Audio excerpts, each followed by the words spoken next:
தனியார் நிறுவன ஊழியரை காரில் கடத்தி ரூபாய் 20 லட்சம் பறித்ததாக பதிவு செய்யப்பட்ட வழக்கு அதிகாரிகள் ஜாமீன் வழங்க தற்பொழுது தள்ளுபடி செய்யப்பட்டிருக்கிறது. வழிபழி வழக்கு தொடர்பாக தற்பொழுது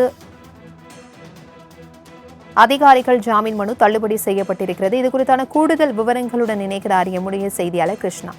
கிருஷ்ணா, இந்த வழக்கு தொடர்பான முழு விவரங்கள் என்ன? வணக்கம்.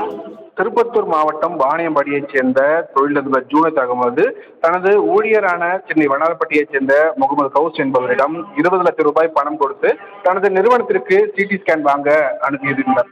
பணத்துடன் வந்த முகமது கவுஸை சீருடையில் இருந்த திருவல்லிக்கேணி காவல் நிலைய சிறப்பு உதவி ஆய்வாளர் ராஜா சிங் வழிமறித்திருக்கிறார்.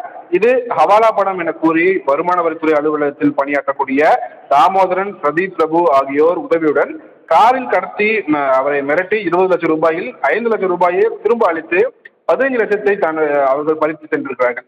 இது தொடர்பாக முகமது கவுஸ் அளித்த புகாரின் அடிப்படையில் திருவல்லிக்கேணி போலீசார் சிசிடிவி ஆதாரங்களின்படி சிறப்பு உதவி ஆய்வாளர் ராஜா சிங் மற்றும் வருமான வரித்துறை அலுவலகத்தில் பணியாற்றும் தாமோதரன், பிரதீப், பிரபு ஆகிய 4 பேரை கைது செய்து சிறையில் அடைத்தார்கள். இந்த வழக்கில் ஜாமீன் கோரி சென்னை முதன்மை அமர்வு நீதிமன்றத்தில் மனு தாக்கல் அவர்கள் செய்திருக்கிறார்கள்.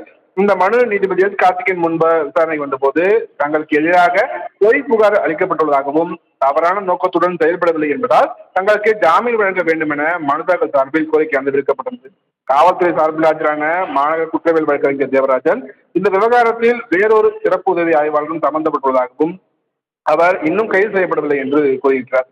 மேலும் கையும் களவுமாக பிடிபட்ட 4 பேரும் அடையாள அணிவகுப்பு நடத்தப்பட்டு கைது செய்யப்பட்டுள்ளதாகவும் ஜாமீன் வழங்கினால் தலைமறைவாக வாய்ப்பிருப்பதாகவும் அவர்கள் தரப்பில் தெரிவிக்கப்பட்டிருக்கிறது. காவல்துறை வாதத்தை ஏற்றுக்கொண்ட நீதிபதி பொறுப்பான பதவியில் இருந்து கொண்டு 4வரும் தங்களது பதவியை தவறாக பயன்படுத்தியுள்ளதாக கூறி அவர்களின் ஜாமீன் மனுவை தள்ளுபடி செய்து உத்தரவிட்டிருக்கிறார்கள். பிரபாவதி. தகவல்களுக்கு நன்றி கிருஷ்ணா.